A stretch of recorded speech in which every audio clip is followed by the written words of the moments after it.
My first professional recording was a go-go record. Shout out to DMV and anybody who knows anything about go-go music. That was my first record, was the Pump Blenders, go-go record. And then from there, CJ's Uptown Crew. And I got to work with, everybody from the late Al Johnson to Derek Pearson and, Lowell Tucker and Too Tall Steve. And, and these were the cats back in the day. Right. The question of how I got from, kind of high school to Chic, I was background singing for Gene Carn. Gene Carn and Deanna Williams hand-delivered me to Nile Rodgers and the late Bernard Edwards. And the rest is really history. All this time, hit number 1 on the dance airplay chart.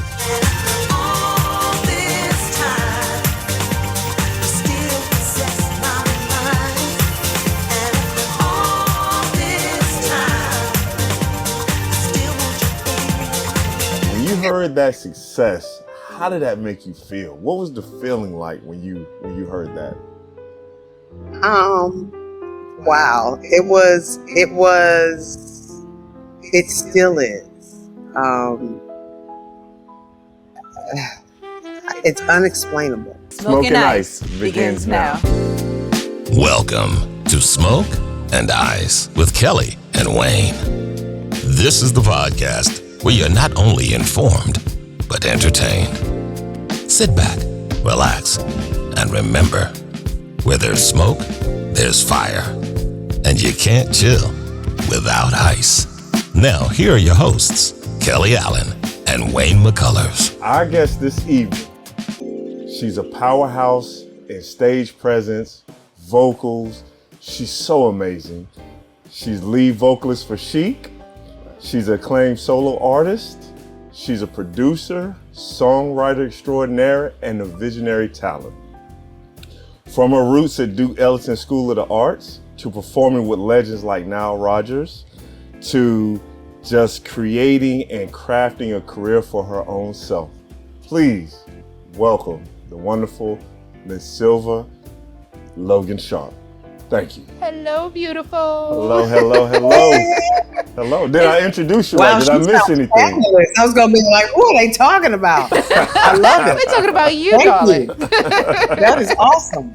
With the ups and downs of being an independent artist, do you prefer that better, being an independent artist? Is that something that you rather be, or would you rather have a major label behind you?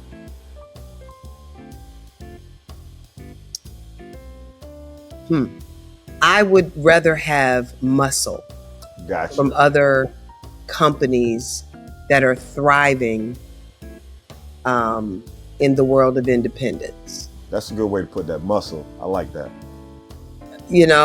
I want experts in the field of marketing. Right. To work with Redhead Productions. Gotcha. I want an expert in the field of script writing or set design, or I want somebody to take what it is that I'm thinking and put it in that machine. Right. And then crank out a vision of it that took it to 3D, to the ninth power, to the matrix, to all the things that I, can't even think that far because it's, on a different level. I don't think that, what labels have are money. And what is being sold is fame. And that's fine. Popularity and fame and all that, it has its place. But look how that's working for us right now. Right. It's not.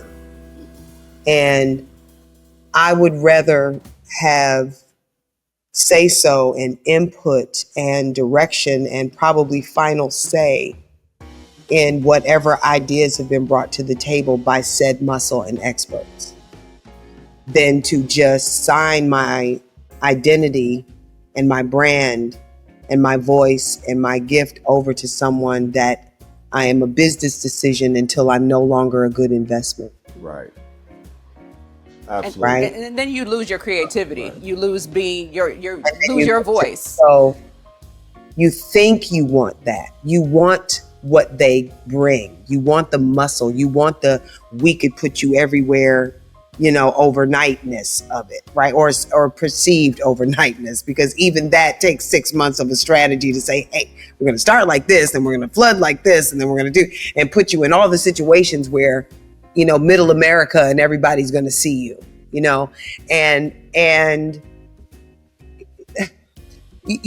there was a time, I think, you dream of that sort of level of fame, but in today's world, right? In today's world, and the way that people are able to rip apart and hate and just, it's, I would rather be concentrated where I am loved and appreciated than to just be all over the place because, I'm just not interested in that, Right. I'm more interested in being impactful and making a difference. And I don't mean that in a cliche way, but there's this and that. It's more black and white than it's ever been now. And I don't mean that in a racial way. I mean that in a level of degrees. You know what I mean? It's either really hot or really cold. It's really, really dark or it's really light, and that space in the middle, that mean time, if you will, that holding space in the middle is very convoluted because of what's happening now. And as an artist with artistic freedom, it matters what you say. It matters what you put out there. And I'm not 12. Right. You know what I mean? Nor am I looking to be run by 12-year-olds. Right. Right? I want to be with some folks that's got some experience and got some grit on their arms and got some skin in the game, and that has, integrity that would be compromised if they don't operate a certain way. I don't want to work with anybody that's got nothing to lose. Oh, that's great. No, that's a real response, man. I think that's something that, a lot of viewers need to hear and need to see, because, from outside looking in, obviously I don't do music. I can't sing unless I'm in the shower, but, you know what I mean? On the outside looking in, Yeah. You see the independents, but you see the ones behind the big labels. But to hear this side Right. of what you're saying is, thank you. Yeah. Thank you. Yeah. Well, your sound, you blend so many different genres together. Is there a specific genre where you feel most at home and most comfortable? No, R&B, inspirational kind of thing, like I am drawn to good love songs. I'm drawn to good dance music. I am drawn to songs that, invoke emotion, which is pretty much our job as, creators. So, what do I listen to the most? I have my favorites. Oh yeah. And What I are these favorites? Let's hear it. Like I like a lot of classic stuff though. I'm a Stevie girl and a Luther girl and no shade to any of the anybody who's hot right now, which, I dig a lot of the hot artists, but I'm not, it's all okay. Whew, you got to be careful. What's the word I'm looking for? I miss songs that in the first 8 bars, you were like, ooh, that's my jam. Before the song comes on. I miss songs like that. Right. So even in my show, I do really clever mashups. When I see you on the streets, my whole body, it gets weak. When you're standing in the crowd, your love talks to me so loud. Do I do what you do? Oh, when I do my love for you. Come on. And I do a version of Summertime over top of Heartbreak Hotel that's killing. I do a salsa version of Never Too Much. I do, just to flip it up because I like funk and hard-hitting percussive music. So I probably gravitate to love songs, R&B, and inspirational songs. Like I'm a huge Kirk Franklin fan. You know what I mean? Because he is so successfully integrated, R&B grooves with inspirational lyrics, and unapologetically so. And I love him for it, because I've had so many conversations with, you were the lead singer of Chic, but yet I have a Grammy for my work with Yolanda Adams. And I said, yeah, because I'm doing good music. It's not genre specific. There are bad gospel songs as far as I'm concerned. It's just bad production. But oh, don't bad girl. I didn't know about that one. Tell us about that, please. Okay, well, hold on. Don't go by yourself. Let me join you. Wait a minute. Easy. Why, whatever do you mean? You said you got a Grammy with Yolanda Adams. That's what I was looking for. So Live at Constitution Hall was a live recording. Like, how old is Taylor? Must be 23 years ago, something like that. And I was a part of her band at the time, and we all received that was a Grammy award-winning record, which we were a part of, and I have a Grammy for that. Nice. I have an RIAA platinum plaque from my work with Kid Rock on a record called Rock and Roll Jesus. Oh God, it's so funny. That is so ironic, isn't it? But again, professional settings, right? And I have a Telly Award for editing a video of a song that Daryl and I wrote called No More Color Lines. Imagine no more color lines. Imagine no more reasons why. You can do anything you try. Don't give up on you. Imagine your dreams coming true. Imagine a world where no one has color for skin. Imagine a place where everyone only stands to win.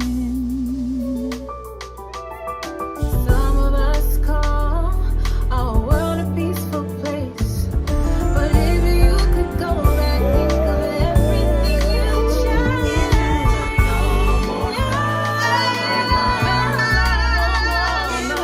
No more reasons why. Anything you try. Don't give up on you. Imagine your dream.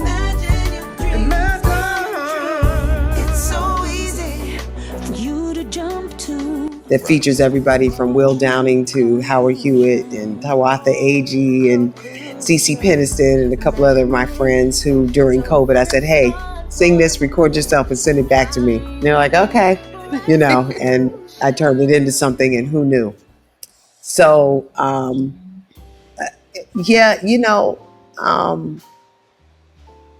I've been blessed to work on some really great projects. And as a result of that and being in those camps, and when they get awarded for things for those projects, so do the participants of those records and things, especially in cases of live performance records. Awesome. So if you ever watch a video of her live in Constitution Hall, you'll see the little red head in the middle. I'm going to look it up tonight.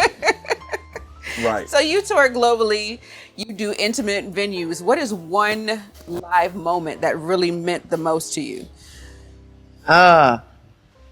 One? Just one? Well, and however many there are, because I know there are different ones that mean different things. Yeah, okay, so I'll tell you a Chic one. There's many, but so I did there's kind of two with Chic, more than two, but two that I'm going to talk about. One is called a show in Belgium at the Palace, which is a 35,000 seater. And it's a show they do called Night of the Proms. Y'all should look this up, Night of the Proms. And myself and Jessica Wagner, who was the singer at the time, and Niall, the three of us went. It wasn't the whole band this time, but we played with their orchestra and their house band that plays this particular concert. It's called Night of the Proms. They've been doing it for years. Again, something America is not hip to, that they don't even need us for. This is how major this is, and we don't have anything like this, right? So we're doing this show to 35,000 people every night for a month, 6 weeks. And Kid Creole and the Coconuts are on the show. Maisie Gray is on the show. This other group whose name escapes me right now, but they're like the Belgian Hall & Oates, right? Sing their faces off. I can't think of their names right now. This violinist and us. Everybody's on in-ears. We're playing with it. Or they got the tubular bells for the bell sound that's on the song I Want Your Love. Like, this is the top of the line, best possible production. We have IMAX walls as big as my walls behind us. And this was like, 8 years ago, 10 years ago. And I promise you, walking into that scenario and I was like, oh my God. And this is like their regular gig. This is my first time doing it, but they've been doing this for 20 plus years. It was one of the most phenomenal things. The sound, the quality, having the entire stadium in the palm of my hand, singing back every word, indescribable. And look at Night of the Proms, I think we did 2005 or 2007. 2005 might have been the Montreux Jazz Festival. Again, another one, playing Stravinsky Hall at the Montreux Jazz Festival in Geneva, Switzerland. These are major gigs that, the biggest of the biggest do. And I have headlined in these places with Chic. So that's probably been some of the, playing the Budokan in Japan. That's the last concert of Bernard Edwards' life. Again, 40,000 people in Tokyo with Slash, from Guns N' Roses, Sister Sledge, Steve Winwood, and Chic, and moments like that are etched in my brain, in terms of live concert. Like, that is a pinnacle. Moments I'll never forget and will continue to strive for, right? And not just because of big crowds, but I remember we did the WOMAD Festival, which is Peter Gabriel's festival in England, I think it was. And I was so outdone by the crowd that when at the end of the night, we all come to the front of the stage and take a bow and do the thing. And this particular night, there were people as far as the eye could see, right? You could not see past the people. And I told our monitor guy, I said, hey, go on the drum riser, stand on the drummer's seat and take a camera. We're going to get this shot. I'm telling people as far as the eye can see, listen up, everybody, we're going to take a gigantic selfie. So the whole band, we're facing the audience. I said, everybody turn around. This is to the band. We're turning around. Now we're in front of this sea of people. And he stands on the chair and takes this picture. And it looks like a 1,000,000-man march in England, full of people at a concert, and we're standing in front of it. And it was just an in the moment thing. It wasn't planned. I was like, we're about to get off this stage. How do I show people what I'm seeing right now? Even though I've done this a million times and we've been on these stages before, but it was something about that, seeing that sea of people. And that is not a normal thing in people's lives. You know what I mean? To have that kind of experience. So I know I'm going on and on because now you got me reliving it. No, I'm loving it. But, those are the live moments in terms of my Chic life. I had some moments like that with Kid Rock when I toured with him to do a USO tour. Life-changing to be in a country where, at war, and I'm over there singing. I can't explain it. Every night I was like, woo, thank you, Lord, because look at what I'm doing over here. And I get to go to the next city and the next city, and they strapped and the whole nine. It was a tremendous experience. Right. Okay. So with that experience, I think I need to stop me because I could go on. No, you're fine. I think I need to go back to my introduction cards and put some things down and do this again. Reintroduce you again. I think I need to do that. Well, let me ask you a question. So, I don't want to go too deep into Chic because it's all about you. Thank you. When you were with Chic, what was it like just working with Niles, Bernard? I don't know if Tony was still there, and I'm only asking. No, he was not. He was not. Okay. I'm only asking because, growing up, I was a fan of their music, and I saw how they changed other, artists, the way they played the guitar, the way they played the bass, and then to come in and to cut loose with your vocals to help lay it down. How was that? Phenomenal, life-changing. They were fun to work with. They knew what they wanted, but they also allowed me to stretch. Right.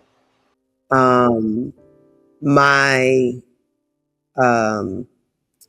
being able to give them what they asked right back vocally.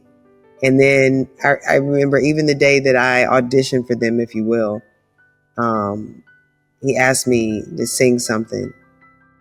And, we're doing our little thing or whatever. And he said, so can you ad-lib? I was like... Can I ad-lib?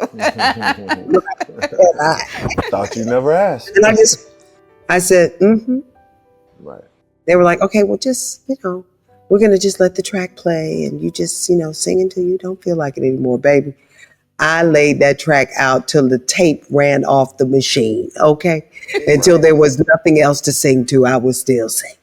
I came back out of it. They were like, okay, come in. Bernard and Niall were on the floor cracking up like, okay, she was not playing. She came in. Because I ad-libbed till the song ran out and I was still singing. And they joked about that for years, and I was hired on the spot. The rest is history, but it was, there were some moments. I remember one time I was recording this song called, what's the name of the song? You're my one and only one. Called One and Only or something like that. And I had sung done all the backgrounds and everything. And this was lead day, right? And I was cutting lead vocals. And for me to get what we call capturing a performance, right? Denver can explain that later. But there's a such thing as singing several leads. And then you go back and do what's called comping, where you take the best of all of that and make one, right? So you might have gotten the first 8 bars on the first track, and then on track 6, you got the bridge, and on track, 8, you got this, and, and each take was different, but I like what you did here on this take, and so on and so forth, right? And so that is, one way to do it. And then there's capturing a whole performance, where you sing it down from start to finish, no interruptions, mistakes and all, you just keep going. And when I cut a lead vocal, I like to try to capture a performance, right? Because that's what's most authentic. The minute you start thinking about it and redoing a part, it becomes more mechanical. It becomes more, staged and a lot less emotional, right? Although it is a technique and there's nothing wrong with it, and I do cut that way too. But when I'm going for, it's lead day, I done cut all the backgrounds, I've done the bridge, I've done all these things. Now it's lead day, right? I'm rested up, I'm ready to go. I'm ready to sing the song and give it a performance. And I remember, taking that approach to so many things, because this particular day I had nailed this performance, right? And he kept making me sing it over and over and over and over. And I was like, okay, he was wearing me out. And at one point, I had gone for this note, and I do have a big old fat, scratchy voice sound, right? That is kind of my natural sound. But I had gone for this, and I had cracked a little, right? While it was not a kind of crack, but it was kind of a squeaking and emotional sound, right? And I was like, okay, I'm done. Listen, y'all done wore me out. I'm tired. Y'all finna get on my nerves. I'm ready to go lay down. My voice is tired. I'm raw. And he liked that take, and I was furious. I was like, what? No, sir. No, man. I'm never doing it again. I'm not ever singing like that again. My voice cracked. He was like, I can fix it. I was like, fix it? You got got it 10 takes ago, sir. Ooh, I was so hot with him. And I was like, oh, you cussing out Nile Rodgers right now. And I think they thought it was hilarious, but I was serious. Do you hear me? I was like, oh, now you want the take where I'm about to pass out? Really? and I'm cracking and carrying on. And I done laid this vocal out 2 hours ago. I like your nerve. Ooh, I was hot with him. And to this day, I was like, I'm never singing it like that again. I don't care what you put on the record. That ain't ever what they gonna hear you. I hope you do keep it because they ain't never gonna hear it again. Baby, we thought about that song. Oh, wow. And, I was like, it's your band, it's your record, but I was in my feelings, because he had worn me out, and even that, it's like, and that was me learning to go, okay, I'm done. Mm-hmm. Done. I've been in here for 3 hours. Right. Singing the same if you ain't song. got it now, you ain't finna get it today. Right. Okay. It's not gonna happen today. I ain't got nothing to do with that. That's not how the voice works. Right. Not how the voice works. You know what I mean? If you know anything about singing, that is not how the voice works. So that was probably one of those times when I was like, okay, you know what? You ain't singing it, sir. But and I would, step to them every now and then when it was just crazy, but not in a disrespectful way. Right, but can I speak to you for a minute, please, sir? But yeah, that, there were some moments, but otherwise, to witness their strategy and how they wrote songs and, the way they came up with things and things that I learned and things that I could hear differently now that I couldn't before. So I would do it all again, a little differently, but I would do it again. Right. Okay. So looking ahead, writing your next album, are there certain themes that you want to include? Love, triumph, joy, whatever, what does that look like? Pretty much what I write about. I'm writing a song right now. It's kind of like what they call go-go bounce beat type of vibe. Shout out to my go-go producer, Roy Battle, who's a part of Rare Essence and a tremendous producer. And it is about needing more love and more peace and more joy. And because I have a hard time singing about stuff when all this is going on. You know what I mean? Like, I don't care about rims and shaking no behinds and none of that. I'm so over it. I'm just over it. And so what makes somebody think, what makes somebody feel, what puts somebody in a good mood, what makes you just want to dance and, just be into what you're saying. And maybe that comes with a different level of maturity or a place where you are in life or what you're doing with yourself. I'm very particular about what I want to sing about and what I want to write about. Right. But the track got to be funky. The track's got to make you want to, you can't help but move. The next thing you know, you in the car, you singing the hook. You know what I mean? That's when you have something. So I have a song now that I'm working on. I was just listening to it, the demo that I did of it in the car, and more things. It starts to get visual to me. And when I know I'm onto something, right, I can see the video. You know what I mean? I can see, oh, this is where you should do this. Oh, you know what?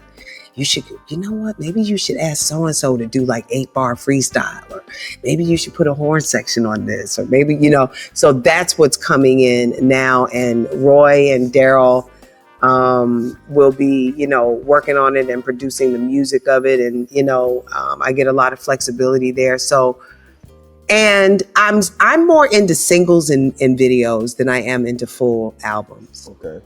We just live in a different time, and what it costs to make a record is like buying a house.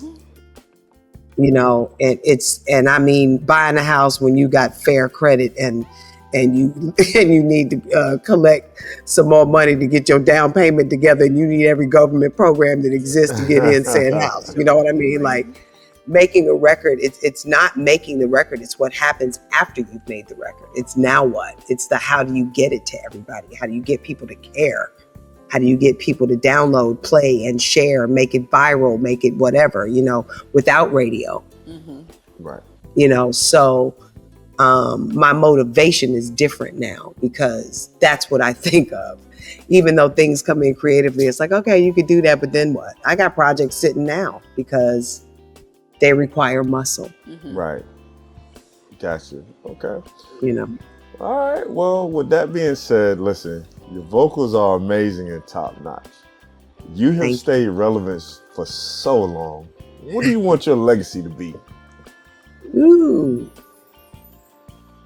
What See, do I'm you gonna ask want your- that. I'm gonna pour a shot, and I ain't gonna ask you no more questions. I'm good after that. What do you want your legacy to be? Wow.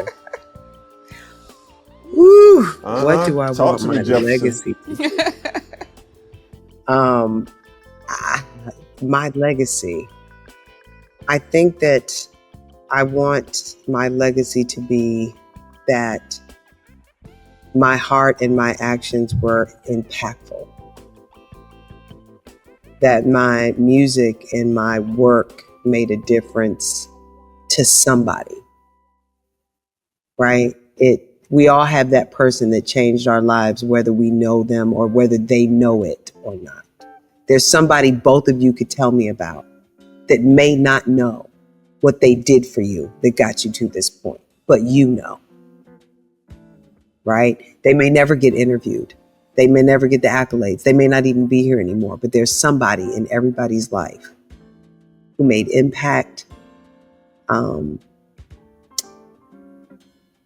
who helped them get through, over, under, around something. And I would like for my legacy to be, whether it was my music or, a friend of mine who just left this earth used to wear my necklaces and call them amulets. And he felt, he had a bad day if ever he left his amulet at home. I want my legacy to be that my work and my life and my heart were impactful, and that somebody, somewhere, somehow is doing something different because of the influence or however they may have come to know about me, had an impactful experience that was somehow changing. Awesome. Fair enough. For lack of a, you know what I mean? For lack of a, without getting all deep, because there's so many ways that can be. And I hear from people now that say, you don't know this, but when we were at such and such, you said something to me. And I did this, that, and the third because you said X, Y, and Z. If nothing else, besides being colorful and dimensional and daring in my creativity, to leave here and be impactful, having, made a difference in somebody, for somebody, through somebody, some kind of way, to the people that are not in front of the camera. Right. Well, it's been an honor to have you with us here today. Yes.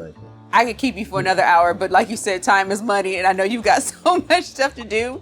Listen, it's been really fun. I know I have been a bit probably long-winded in telling stories, but it's the things that people don't know about you.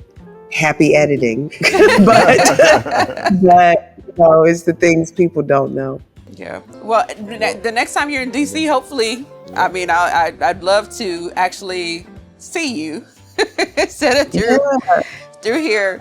But thank you so much for sharing your voice, your stories, your vision. I'm floored. I'm amazed. And so for those muscle who may be listening, who want to contact you, or people who want to get in contact with you about your jewelry line, please give us your information so they can reach out to you.